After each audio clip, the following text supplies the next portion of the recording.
Hello everyone. Myself Dr. Ravi Agarwal, a neuroclinical psychologist and clinical hypnotherapist.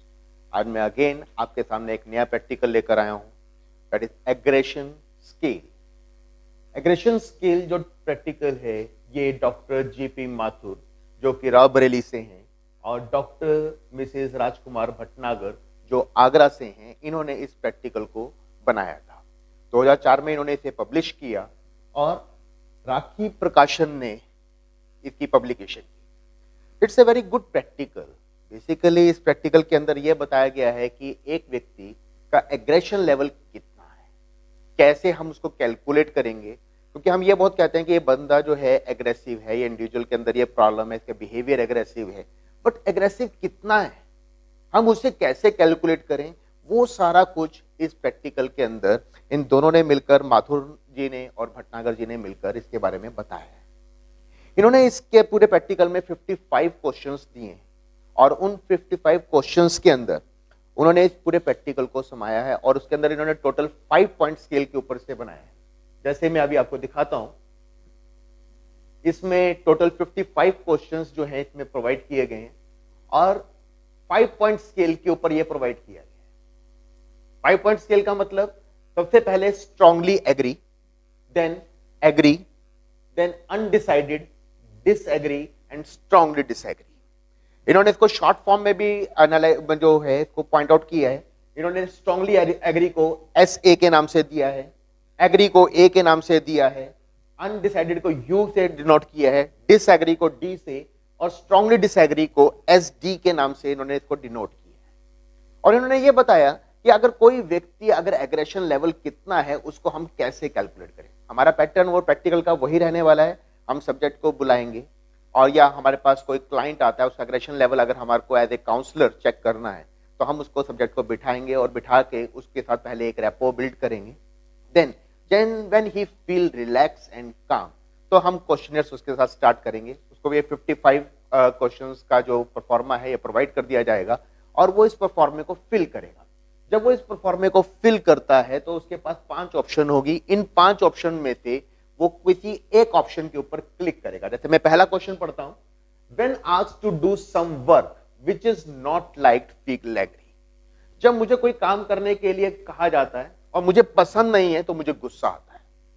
अगर वो बोलता है ये स्टेटमेंट स्ट्रांगली एग्री का मतलब यहां पे हुआ 100% मैं स्टेटमेंट से एग्री करता हूं कि कोई मुझे बोलता हो मेरा दिल नहीं करता तो मुझे बहुत गुस्सा आता है। बट अगर मैं बोलता हूं एग्री, दैट्स मीन 75%। मैं बोलता हूं अनडिसाइडेड, मैं डिसाइड नहीं कर सकता हूं कि मैं 50%, तो आप कहेंगे कि ये 50% है, या तो एग्री भी हो सकता है और डिसएग्री भी हो सकता है। डिसएग्री अगर वो बोलता है दैट इज 75% कि वो इस चीज को मानता है, इस स्टेटमेंट को कहता है कि मैं सिर्फ 25% इस स्टेटमेंट को मानता हूं, 75% मैं इसको रिजेक्ट करता हूं। और अगर स्ट्रांगली डिसएग्री की बात करता है तो ये बोलेगा कि 100% में स्टेटमेंट को नहीं मानता, मुझे गुस्सा नहीं आता है। एक और क्वेश्चन लेते हैं, when due to personal problems unable to complete work feel angry. अब मैं किसी पर्सनल प्रॉब्लम की वजह से मुझे कोई काम दिया गया, मैं नहीं कर पाता, मुझे गुस्सा आता है।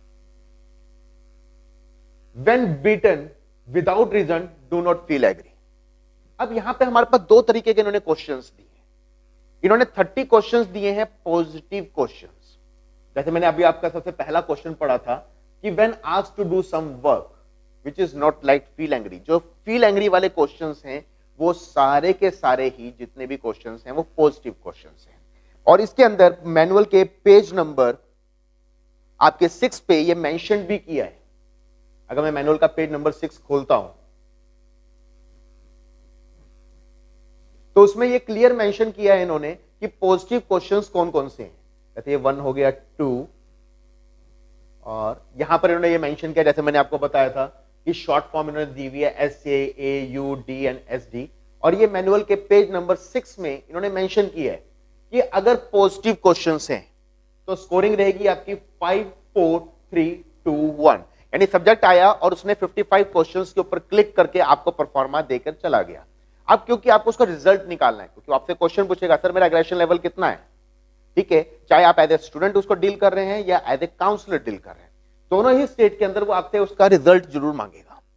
जब आपने उसका रिजल्ट देना है तो आप रिजल्ट कैसे देंगे कि अगर उसने स्कोर मतलब उसका क्वेश्चन जो है पॉजिटिव है, जहां पर वो बोल रहा है कि I feel angry, that is positive question, तो वहां पर आपकी स्कोरिंग रहेगी 5 4 3 2 1।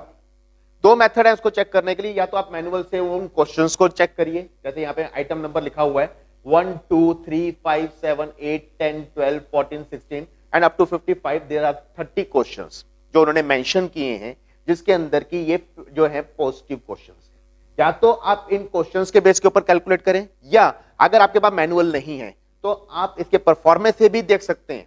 कैसे देख सकते हैं? जिस क्वेश्चन के ऊपर मेंशन किया हुआ है I feel angry, that question is positive question, और जिस क्वेश्चन के ऊपर मेंशन किया हुआ है कि I do not feel angry, that's mean कि वो नेगेटिव क्वेश्चंस हैं, उसके अंदर स्कोरिंग आपकी रहेगी 1 2 3 4 एंड 5। तो उसके अंदर आपकी स्कोरिंग ये रहेगी, और वो क्वेश्चंस आपके पास 25 हैं टोटल। इसके अंदर जो क्वेश्चन है आपके पास 55 क्वेश्चन है। तो minimum score of one question कितना हुआ? 1। मान लीजिए वो ऐसे क्लिक करता है कि 30 क्वेश्चन जो पॉजिटिव हैं, जितने भी 30 पॉजिटिव क्वेश्चंस हैं उसमें वो क्लिक कर देता है स्ट्रांगली डिसएग्री, और जितने भी नेगेटिव क्वेश्चंस हैं उसमें वो क्लिक कर देता है स्ट्रांगली एग्री, तो उसके पास 55 मार्क्स आ जाएंगे। ठीक है, यानी minimum score of one question कितना हुआ? 1, मैक्सिमम 5। और अगर मैं होल टेस्ट की बात करूं तो होल टेस्ट में मिनिमम स्कोर कितना हुआ? उसका 55 और मैक्सिमम 275। 275 कैसे हुआ? 55 क्वेश्चंस थे, मल्टीप्लाई बाय 5 दैट इज 275। यानी इस पूरे टेस्ट के अंदर एक सब्जेक्ट का मैक्सिमम स्कोर जो जाएगा वो 275 जाएगा और मिनिमम स्कोर 55 जाएगा। अगर बाय चांस एग्जामिनर आपसे क्वेश्चन करता है कि आप ये बताइए कि एक सब्जेक्ट का स्कोर 30 है, तो आपका आंसर क्या रहेगा कि सर इसका मिनिमम स्कोर 55 रहने वाला है, तो 30 हो ही नहीं सकता। अगर वो एग्जामिनर बोलता है 295 स्कोर आया है, बताइए, तब भी आपका आंसर यही रहने वाला है कि सर इसके अंदर 295 नहीं आ सकता, क्योंकि मैक्सिमम स्कोर 275 ही जाएगा। यानी आपके सब्जेक्ट का जो रा स्कोर है वो वेरी करेगा 55 टू 275, दैट्स मोर इंपॉर्टेंट। इसके बाद जब आप इंटरप्रिटेशन निकालेंगे तो मैनुअल के पेज नंबर 7 पे जाएंगे, वहां पर आपको ये टेबल मिलेगा। इस टेबल सिंपल टेबल है, जैसे हम बाकी प्रैक्टिकल्स को परफॉर्म करते हैं। हमारे पास रा स्कोर आया, सपोज यहां पे लिखा हुआ है बिलो 154 और यहां लिखा हुआ 205 एंड अबव। बिलो 154 का मतलब क्या हुआ? 55 टू 154, और 205 एंड अबव का मतलब क्या हुआ? 205 टू 275, क्योंकि उससे ऊपर नहीं जा सकता। अगर मेरे सब्जेक्ट का स्कोर 210 है तो दैट्स मीन हाई एग्रेशन। अगर मैं बोलता हूं मेरे सब्जेक्ट का स्कोर 153 या 154 है, दैट इज लो एग्रेशन। अगर 175 है तो एवरेज एग्रेशन। यानी कि पूरे टेबल का जो हमारे पास इंटरप्रिटेशन है वो इस टेबल से हम इसको कैलकुलेट कर सकते हैं।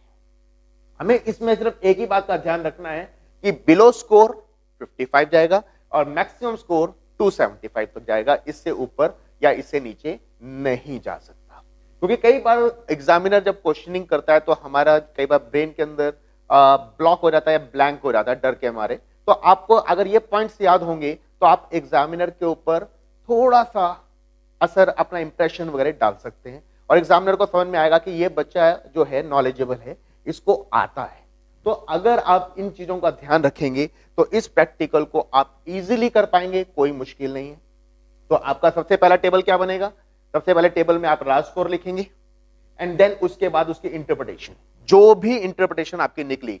यानी कि मान लीजिए स्कोर आपका रा स्कोर आता है 198, तो 198 आपका 155 और 204 के बीच में आएगा, दैट इज एवरेज एग्रेशन आपका आ जाएगा। इसका पूरे टेस्ट का जो थीम रहने वाला है, थीम क्या रहेगा? Higher the score higher the aggression level, lower the score lower the aggression level. That is the theme of the whole practical. यानी जितना स्कोर कम होगा उसका एग्रेशन लेवल उतना ही कम होगा, और जितना स्कोर इसमें ज्यादा जाएगा उसका एग्रेशन लेवल उतना ही हाई जाएगा। और आपको क्वेश्चंस के अंदर यह बात का ध्यान रखना है, जब हम क्वेश्चंस को कर रहे हैं, कि वहां पर दो चीजें मेंशन है, एग्री और डू नॉट एग्री या फील एग्री। तो इन सारी चीजों को आपने ध्यान रखना है। जैसे यहां पे देखो, यहां पे लिखा हुआ है व्हेन समवन फोर्सिबली फिर पर्सनल लाइफ फील एंग्री, कि जब मुझे कोई फोर्सिबली मेरी लाइफ में इंटरफेयर करने की कोशिश करता है तो मुझे बहुत गुस्सा आता है। या do not feel angry when someone pushed while going in the way and fell down, कोई मुझे धक्का देता है और चलते हुए और मैं गिर जाता हूं तो डू नॉट फील एंग्री। तो डू नॉट फील एंग्री वाले कौन से हुए? Negative question.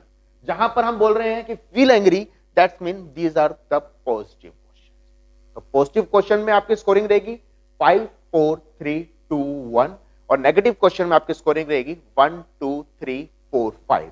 तो अगेन मैं आपको दोबारा से एक चीज बता रहा हूं कि आपका जो एग्रेशन लेवल स्केल है, जो ये जिसको हम शॉर्ट में ASB बोलते हैं, ये माथुर जी ने और भटनागर जी ने मिलकर बनाई है। ठीक है, इसके अंदर हमारे पास 55 क्वेश्चंस हैं जो कि 5 पॉइंट स्केल के ऊपर बनाई गई है और इसमें दो तरह के क्वेश्चन है, एक पॉजिटिव क्वेश्चन और नेगेटिव क्वेश्चन। पॉजिटिव क्वेश्चंस जो हैं उनकी स्कोरिंग रहेगी 5 4 3 2 1, नेगेटिव क्वेश्चंस की स्कोरिंग रहेगी 1 2 3 4 5। और ये आपको पता कैसे चलेगा कि कौन सा क्वेश्चन पॉजिटिव है या नेगेटिव है? दो पैटर्न है। पहला, या तो आप मैनुअल को खोलकर उसमें चेक करेंगे, उसमें आइटम नंबर मेंशन है, क्वेश्चन नंबर मेंशन है कि ये पॉजिटिव क्वेश्चंस हैं और ये नेगेटिव क्वेश्चंस हैं। और दूसरा, जिसके ऊपर फील एंग्री लिखा हुआ है दैट मींस पॉजिटिव क्वेश्चन, और जिसके ऊपर डू नॉट फील एंग्री लिखा हुआ है तो वो सारे के सारे आपके नेगेटिव क्वेश्चंस हैं। तो मैं उम्मीद करता हूं कि आपको ये प्रैक्टिकल समझ में आया होगा। और इसमें एक आप ग्राफ भी डिजाइन करते हैं। ग्राफ डिजाइन करने के लिए सिंपल है, नीचे एक्स वाली लाइन के अंदर जो है आप 1 2 3 4 यानी 55 क्वेश्चंस मेंशन करेंगे और ऊपर की तरफ 5 पॉइंट स्केल है तो आपके पास 5 रा स्कोर आ जाएगा। तो आपका जो ग्राफ है वो 1 से लेकर 5 के बीच में वेरी करेगा, नीचे एक्स को टच नहीं करेगा, जिस तरह के मैंने पहले प्रैक्टिकल्स के अंदर भी बताया। मैंने पहले भी कुछ आपको प्रैक्टिकल्स बताए हैं जिसकी डिटेल्स नीचे आपको मिल जाएगी डिस्क्रिप्शन के अंदर। और अगर आपको कोई भी प्रॉब्लम आती है, आपको लगता है कि इस प्रैक्टिकल में मुझे कुछ नहीं समझ में आया, तो मेरे मोबाइल नंबर नीचे आपको स्क्रीन पे नजर आएंगे, आप उस पे देख सकते हैं। और अगर आपको कोई भी प्रॉब्लम है आप मुझे व्हाट्सएप कर सकते हैं, मुझे कॉल कर सकते हैं। I will definitely help you out. उम्मीद करता हूं आपको मेरा पढ़ाया हुआ ये प्रैक्टिकल समझ में आया होगा। Thank you.